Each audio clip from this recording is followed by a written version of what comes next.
This is the Ultrarunning History Podcast. I'm your host, Davey Crockett. Thanks for coming.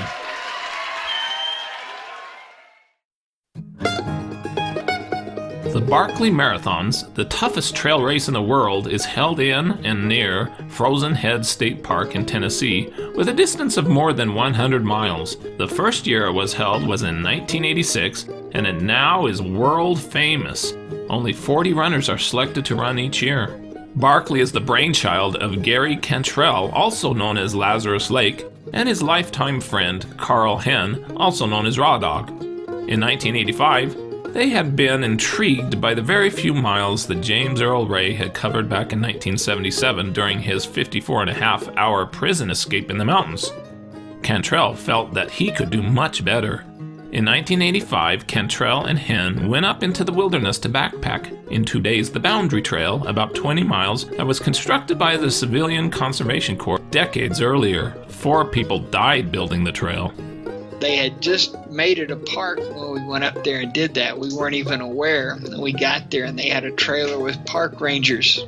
The first thing it said was that to go on those trails, you had to get special permission from the rangers. And they didn't want to let us go. And then they tried to talk us out of it because they said nobody had made it all the way around those trails. And they would just have to come and rescue us. And we said, no, we will do it. We got through, we hiked half of it the first day, and then camped overnight, and then hiked the other half of the loop the next day. And then we came back to the ranger station and said, oh yeah, we did it. It was fun, and we have friends who would really enjoy coming out here to do this trail. The idea for the Barkley had been hatched, and a course was designed and plans put into place for the first year of the Barkley in 1986 at Frozen Head State Park.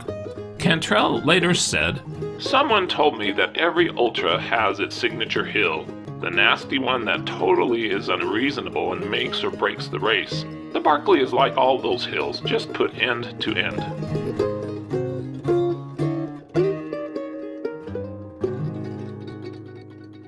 In 1986, Gary Cantrell, now a veteran runner of more than 50 ultras, co-created the Barkley Marathons with Carl Henn.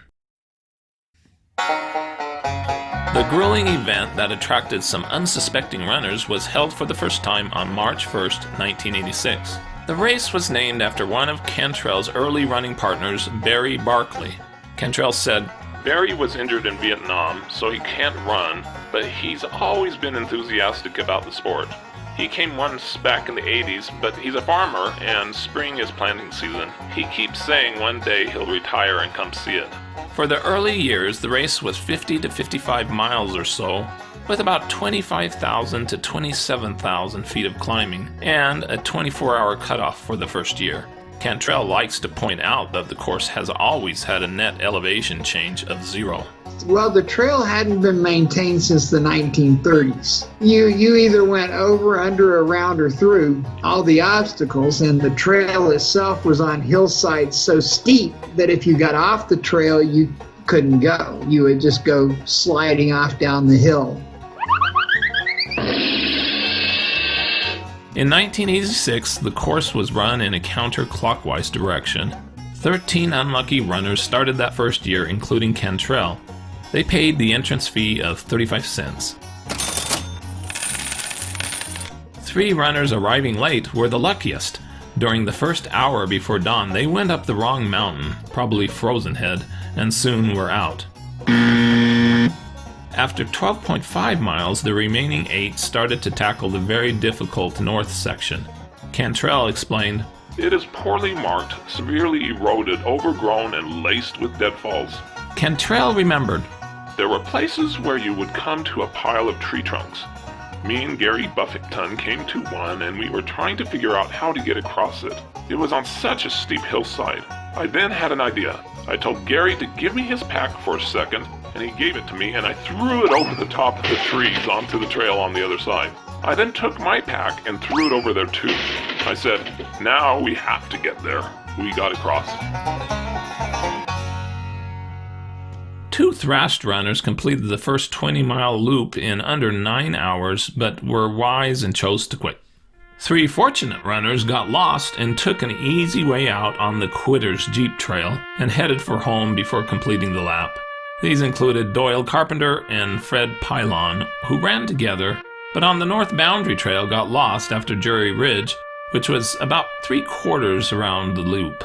3 remained. Buffington and Cantrell finished the first loop in 12 hours and 18 minutes and called it quits. They were probably the only ones who ran the loop correctly. Only Damon Douglas continued on, reaching 35 to 37 miles in 17 hours and 8 minutes. He knew he couldn't finish the last 20 miles by the 24-hour cutoff and called it quits. So there were no finishers that first year, and Cantrell called it, quote, a rousing success all around. The participants believed that the course was much longer than claimed. Historian Nick Marshall, who knew Cantrell, wrote that he was always a devious trickster. In his Ultrarunning magazine report, Cantrell wrote, quote, of course it is still impossible to run 50 miles on a trail in a day, but if anyone wants to try, we'll be doing it again next spring.